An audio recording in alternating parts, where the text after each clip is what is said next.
everybody, it is me, Adam, and welcome back to yet another YouTube video, where today we're going to be talking about the rather sad, actually, topic of Sebastian Vettel retiring from Formula 1 at the end of this season. Now, before I get into this bombshell of a video that I did not expect to be making today, don't forget to subscribe and like the video as well, as that really helps me get a better understanding if you like the videos or not. But, without further ado, let's get into it, shall we? So, this is exactly what Sebastian Vettel said in his video. I hereby announce my retirement from Formula 1 by the end of the 2022 season. Probably I should start with a long list of people to thank now, but I feel it is more important to explain the reasons behind my decision. I love this sport. It has been central to my life since I can remember. But as much as there's life on track, there's my life off track too. Being a racing driver has never been my sole identity. I very much believe in identity by who we are and how we treat others, rather than what we do. Now, on to my own personal reaction. Now, when I first saw the announcement that Sebastian Vettel was retiring, I was like, oh my gosh, it's happening. Silly season has started, as we'll get into in just a moment. But I never thought I'd really be too upset about this retirement, but I quite like Sebastian Vettel these days. He's not a bad driver. Picking up some good points for Aston Martin these days as well, so that's why it's good. But he clearly doesn't want to continue with the sport anymore and wants to spend some time with his family.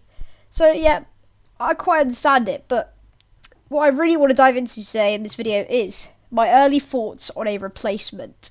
So these aren't obviously final, but Daniel Ricciardo is my first thought, since he's probably not going to be in McLaren, as we discussed in a video in the past. If you haven't seen that, make sure you do go and watch it as well. Oscar Piastri is always a name going around for seats these days, so I thought he would also be in the running for this seat as well. And actually, Alexander Albon is an early thought and replacement for me. I just feel it can be done. I feel it's doable. I mean, it's a little bit early for me to be making these calls, but hey, that's why they're early thoughts and replacements, so nothing obviously final. Nothing I'm saying here is obviously right and is going to be right. Like, nothing I'm saying here is what's going to happen, but this is just the candidates I think that are going to replace Sebastian Vettel on first thoughts. I would also like to give a few honourable mentions to Nico Hülkenberg, Nick De Vries and Pierre Gasly. Although Pierre Gasly is in a contract with AlphaTauri, I do feel like they can obviously break that. I think there is like a break clause. At one point, I do think he is going to separate from AlphaTauri. He's never going to get his drive in Red Bull like he did in 2019 before failing there.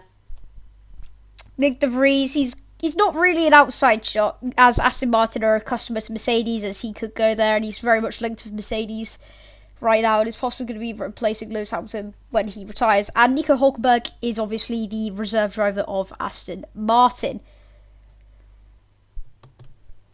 Now guys, the end of my video, so thank you all very much for watching.